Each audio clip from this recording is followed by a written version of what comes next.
Martin Truex Jr. grew up in a racing family, as did his girlfriend of 6 years, Sherry Pollex. Now, racing can be a very glamorous lifestyle, but it can also be demanding, unstable, and stressful. Sherry Pollex has found a way to be all in with the racing lifestyle while developing her own identity and style.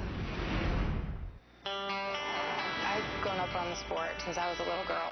I don't think I ever pictured myself, being with or marrying somebody in racing.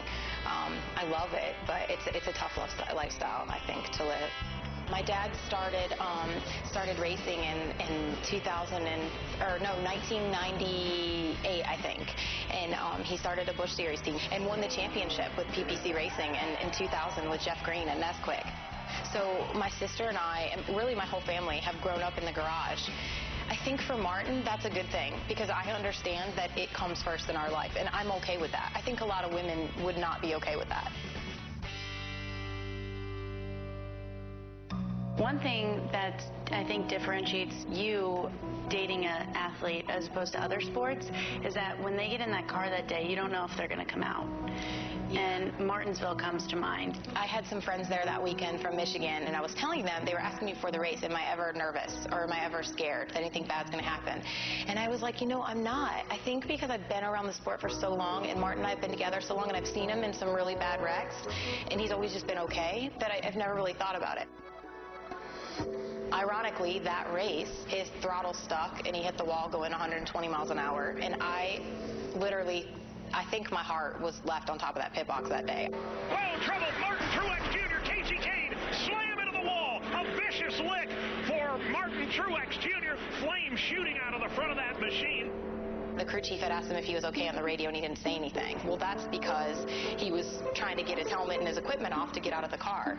So he didn't say anything, and I couldn't see a TV because I'd already dropped my radio, and I was running down pit road to try to get to him. And the funny thing is, I ran right into him, and his eyes were all red, and he looked a little glassy, and I was just bawling. I felt like a basket case. I was like, "Are you okay?"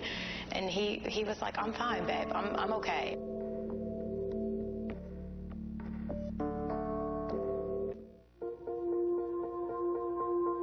I think that when you're married to a pro athlete, or you live with a pro athlete, and you live that lifestyle, it's very important that you follow your own dreams and aspirations too. You have to have a life of your own. If you don't, I think you kind of get lost in the mix. Your whole life is going to revolve around them. So if you don't have something of your own to focus on, I think you kind of lose sight of who you are. For me, I did have a job when I met Martin, and I worked in racing, and I loved it, but it was a big conflict of interest. So the only other passion I had in life was fashion, and there really wasn't anywhere to shop around here, and I thought, wow, this would be a great opportunity for the race wives and other people in the local community to come and shop at a place like this. So I opened Lavendar, and it's been a huge part of my life.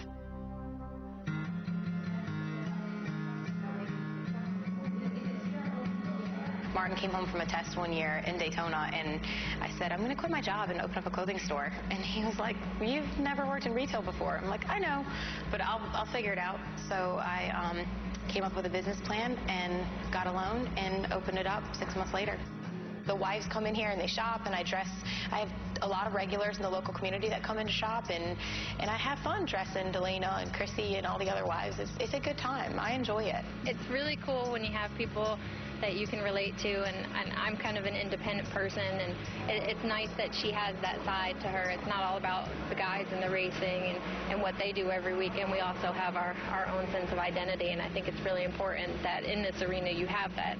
She can take something and do something for herself away from the racetrack, and that's no small undertaking to start your own business from scratch, and she's done a great job.